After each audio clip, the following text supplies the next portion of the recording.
Welcome back to the Forum Book Club. This is Father Joseph Fessio, S.J., here in San Francisco at the Office of Ignatius Press with Vivian Dudrow, our senior editor. And we have with us Joseph Pearce, the co-host of this show, and our author, Dale Ahlquist. So we have discussed this book by Dale, Night of the Holy Ghost, on G.K. Chesterton, A Short History. We've talked about the man and the writer. Today, we talk about the saint. Take it away, Joseph. Do something.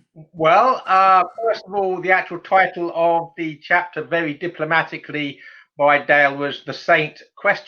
or question point. So the question is, was Chesterton the saint, rather than affirming that he was? I suppose the discussion should be what are the basis for believing that Chesterton's a saint, or perhaps what's the basis for believing he wasn't a saint? And is I think what the discussion this evening should center on. All right. Well, let's center on that then. As an Italian American, I must say that seeing all the Italian midwives and bicyclists that get canonized from every little village on the peninsula is a little bit disturbing when you think it took Newman over 100 years to be canonized. I mean, if anybody should be canonized, Cardinal Newman should be. And St. Thomas More and St. John for years. And Joan of Arc, almost 400 years. So we need to exactly. We need to speed up the process with the lay people. Have to stand at the back of the line, get in the back of the canonization bus. Unless you're an Italian midwife, I think that's the point. Yeah, I think we really should just basically start claiming that Chesterton's Italian. Gilberto Chesterton. And that he was a midwife. We just also have to establish that he was a midwife. We can do the Italian. That's not difficult, but the midwife will be a little more difficult. And if he identifies as a woman, it'll be easier still. Well, see, if we can identify him as that, I think we're there. I think that's all we need. David, you're about to say something. Well, that's my husband. What do you say to G.K. Chesterton being named a saint? He said, "I'll drink to that." Yeah. Okay. Yeah. Well, we've established. I think I suppose if I can play the devil's advocate, because waiting for that. Dale says devil's advocate doesn't exist. But devil's advocate doesn't exist, says Dale in the book, so I'm going to prove the now. So play devil's advocate. Of course, I mean the argument, or one of the arguments against Chesterton being canonized, is the evidence for his anti-Semitism, and you addressed this somewhat in the book. But if I were to play devil's advocate and say, well, surely someone who the anti-Semitic things that Chesterton said can't be considered holy and certainly shouldn't be canonized, how would you respond to that, Dale? Well, I would argue with any of the so-called statements that are trying to establish that he's anti-Semitic. I mean, the word is a loose word anyway, anti-Semitic, but does he have hostility or hatred to the Jews? Does he want harm to come to the Jews? There's absolutely no one that can make that case.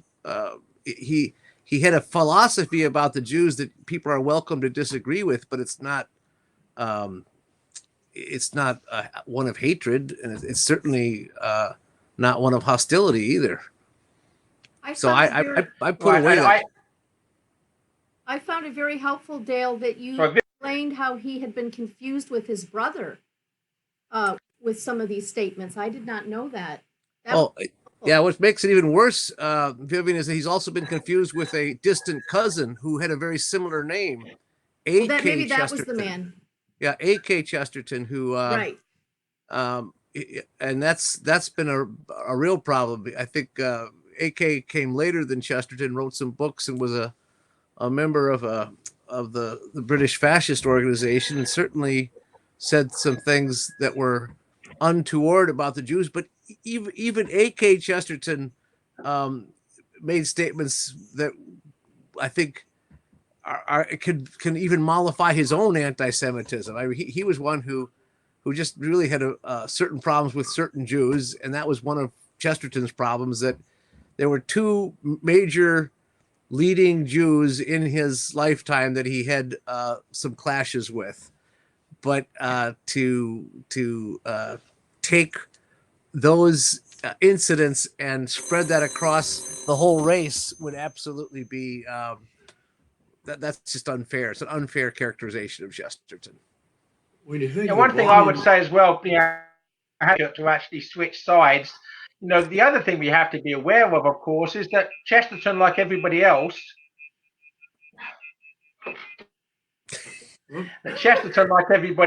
was dynamic in the sense he was a living person, and he had views at certain times of his life which weren't the view life. So, if you looked at other saints, that Ignatius Loyola, prior to his conversion, no saint. St. Mary Magdalene, prior to her conversion, was certainly no saint.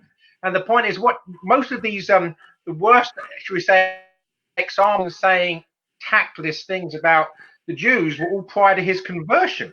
So, so I really think that you can't take someone's life when they were 20, prove that they weren't a saint when they died when they were 60. I just don't think that's a rational case against canonization.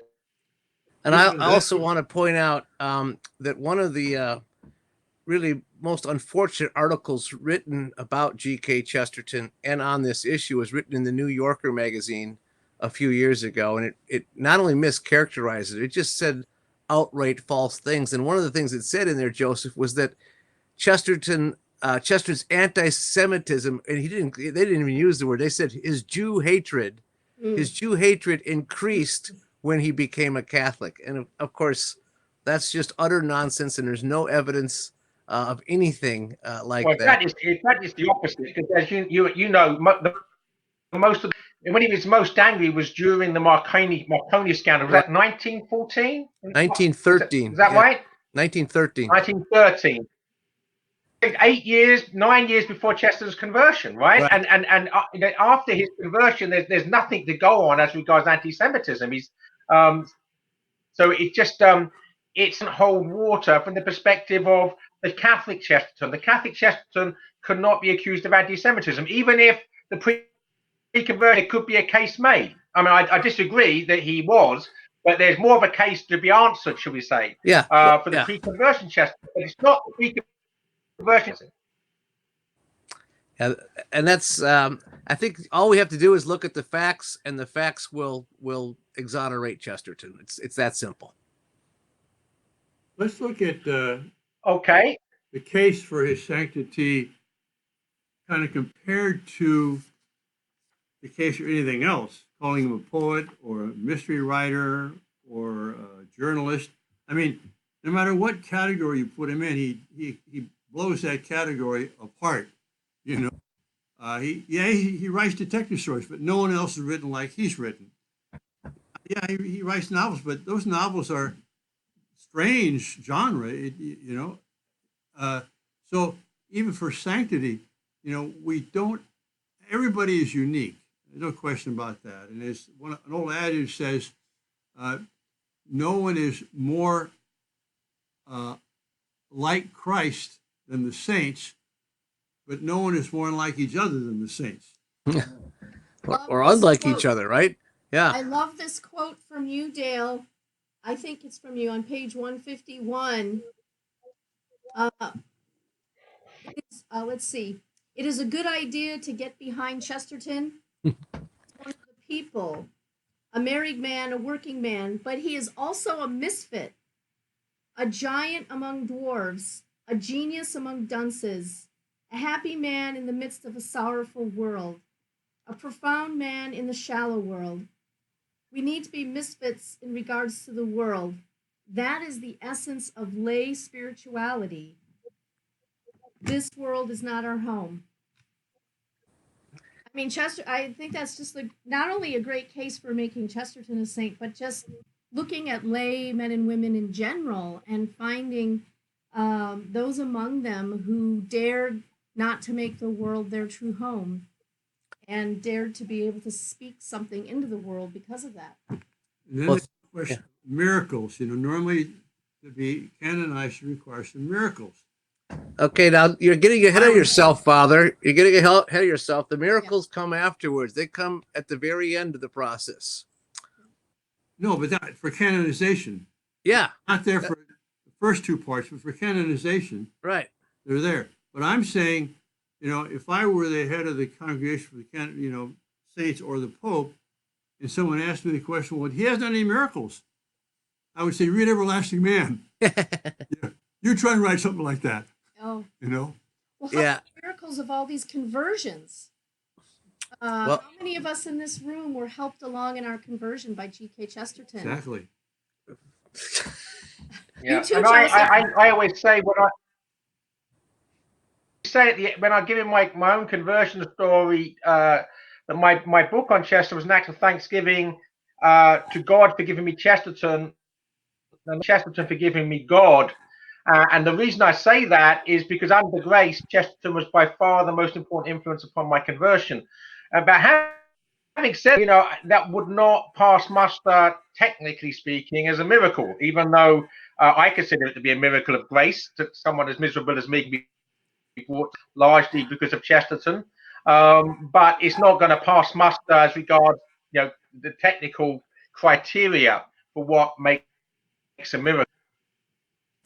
Well, that's right. I guess I need to address the last three things that have been said here. Let's go back first to what Father Fessio said about Chesterton's accomplishments as a literary figure, as a poet, and as a novelist. And there are people out there who think that Chesterton being canonized would somehow take away his status as a literary figure or interfere with his status as a literary figure. And I think that that's one of the great pieces of nonsense that has been floated up as an objection to Chesterton being canonized, that somehow being a saint would weaken him as a writer. But I've actually heard that argument made to me. May I put out a proof against that? St. John of the Cross and St. Teresa of Avila, both saints, are still considered in Spain the highest poetic achievement of the Spanish Golden Age. I mean, their being saints has not in any way detracted from their verses from being considered some of the greatest ever written. And I appreciate that. And Thomas More, another important writer, an important historical figure, even apart from his sainthood. But I have to say though that but Chesterton argues that what a patron saint is someone who is accomplished in their field and yet has achieved holiness. And what we need are examples of lay people who have been accomplished in their field. And Chesterton, as a journalist on Fleet Street, a London journalist, that's the case that I'm trying to make. Here really is someone who lived a life as a lay person, but people were affected directly by being around him because they were touched by his goodness and by his holiness. That was the first thing. The second thing, Yeah, sorry. Okay, Please. go ahead. You can follow up. That's fine. Say that as regards his writing, I think that's one of the strongest pieces of evidence for Chesterton's sanctity, because he did write, and also we discussed last week in the discussion of the chapter on the writer. But whatever genre he's writing in, the sanctity of the man, and the Christocentric aspect of everything he wrote is apparent, whether he's writing poetry, fiction, non-fiction, literary criticism. It's always there, the goodness of the man. I think it was C.S. Lewis that said that the deepest reason he fell in love with the writing of Chesterton was an atheist was because of the goodness of him. Yeah, well, yeah, and I think you've made the same comment as have I. We've loved his great arguments in defense of the faith, and that's what helped convince us to become Catholics. But what really brought us in was his goodness. That's what attracted us to him. But on your first point, still following up, Dale, one of the reasons I think, is put forward to have more laymen canonized is so there'll be models for other laymen, husband and wife. Right. And so on. The problem is, Chesterton makes a horrible model. You can't possibly imitate him. Well, It's not like he's a great writer who was a saint. No, he's a unique writer who writes in a unique way that no one could ever possibly come close to. So that's kind of an argument against it. oh, well, okay. That brings me, I guess, to the second point, which is what Vivian was saying about the saint is the misfit. Because a point I think I made following that, I think on page 153 there at the bottom, is that it was Chesterton's goal to be normal. But the normal thing is to be a saint. Yes. Because that's what we were made to be. To be anything else is abnormal. That's the paradox.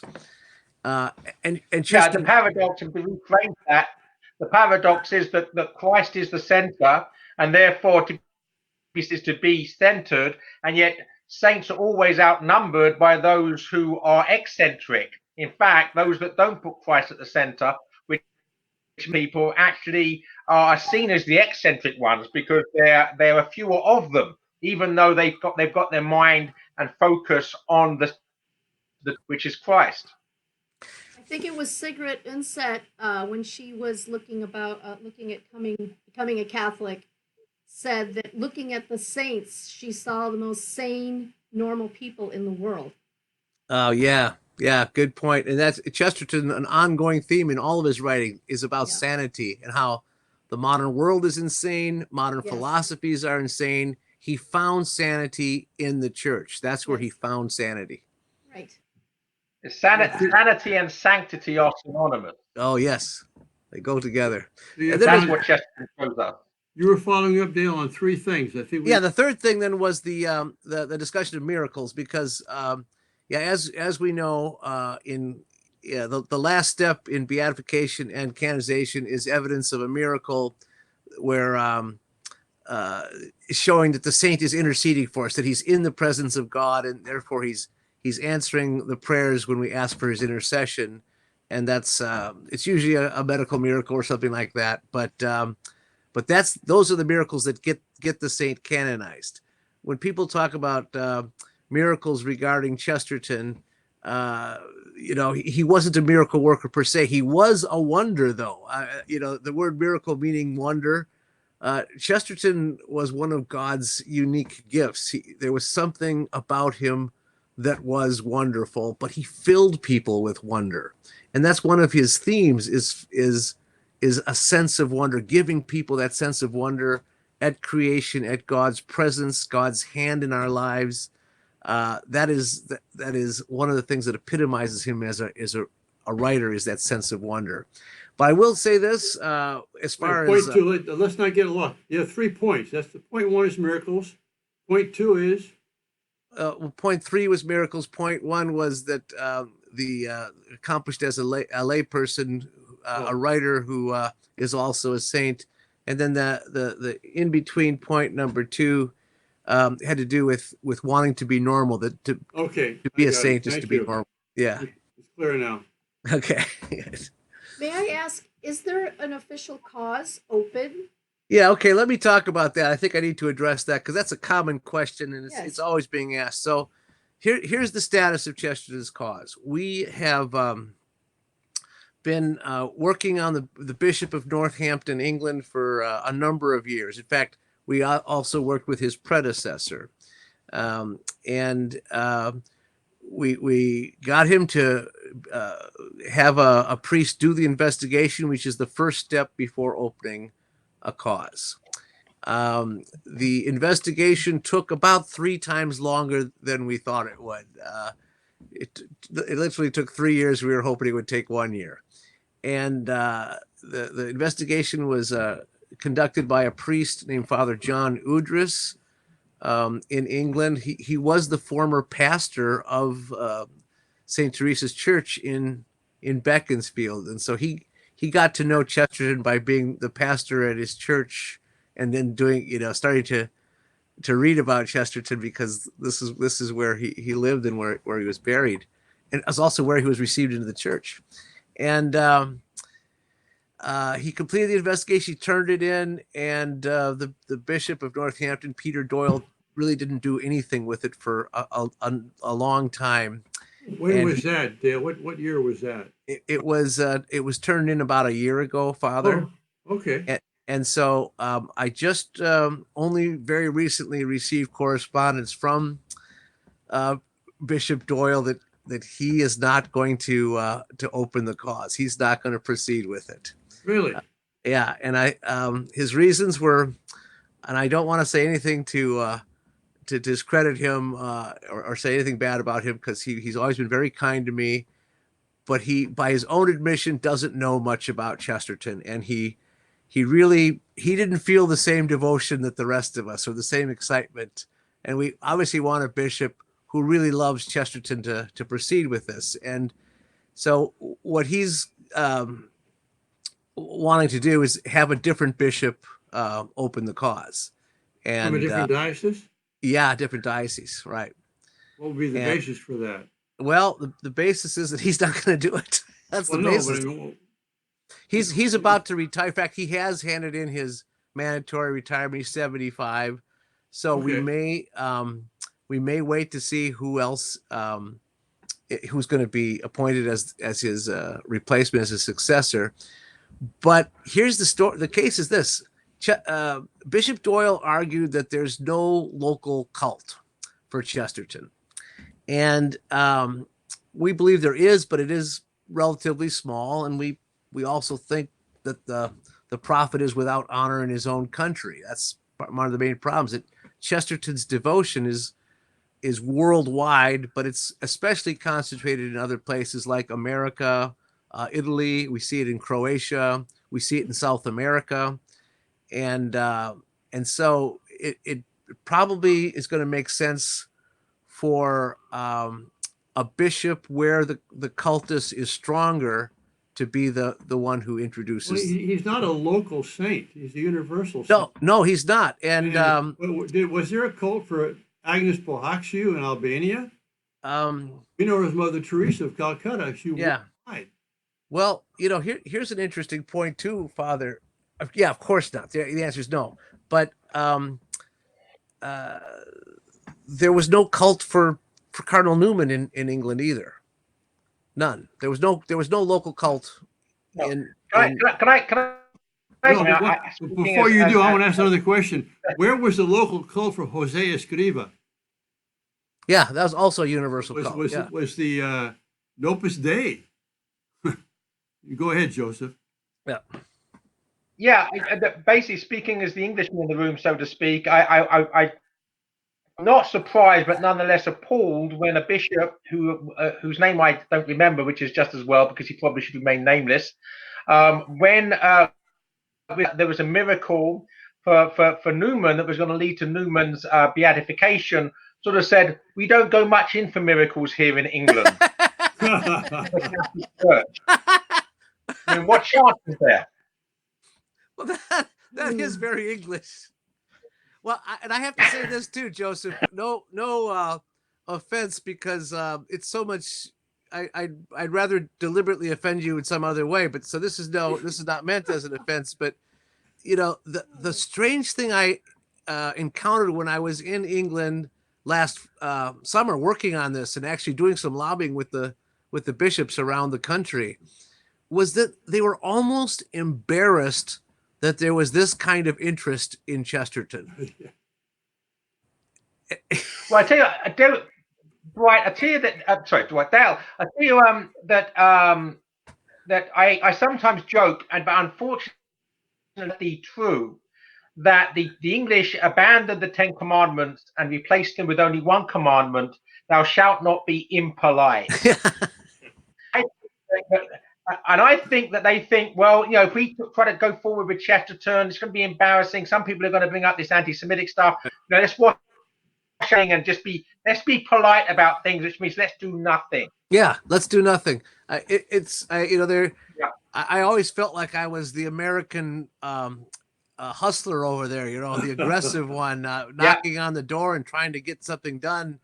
And their attitude is always, well, let's just see what happens. I was thinking, okay, Yeah, and it's then probably happening. when you left the room, probably when you left the room, Dale, they would have smirked and said something derogatory about Americans. Yeah, I'm sure that was the Not case. Chesterton, probably, but Americans. Right. Well, that reminds me, Dale, of a young man who was a student at Santa Clara when I was there as a young scholastic. And in those days, which are eons ago, a common greeting was, "What's happening?"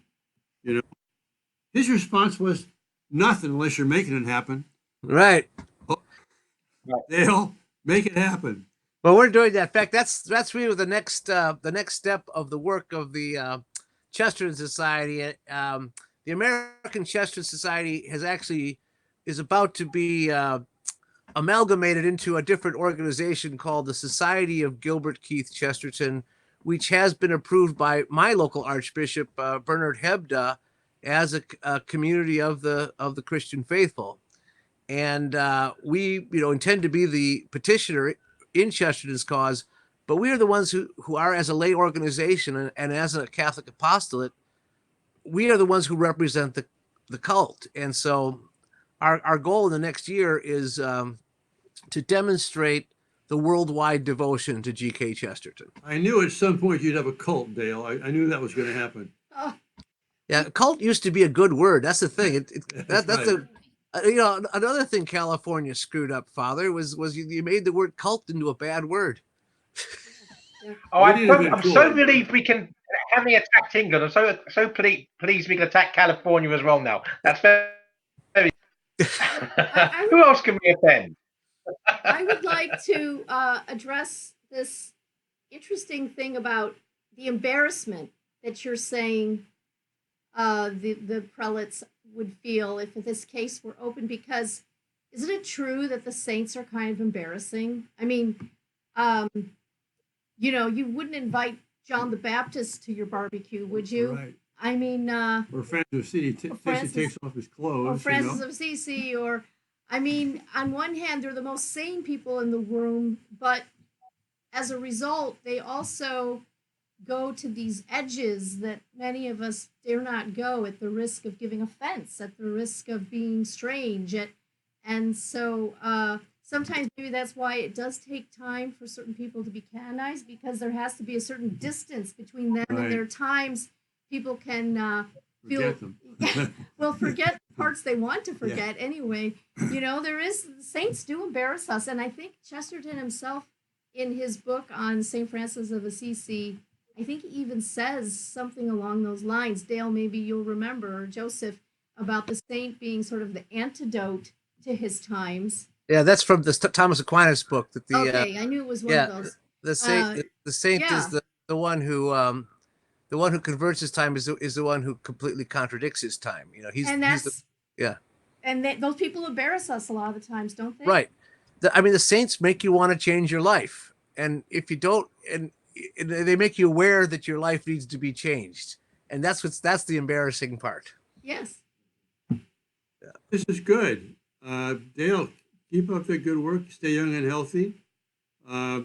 Next week, we'll have kind of a summary discussion of the whole book, Dale.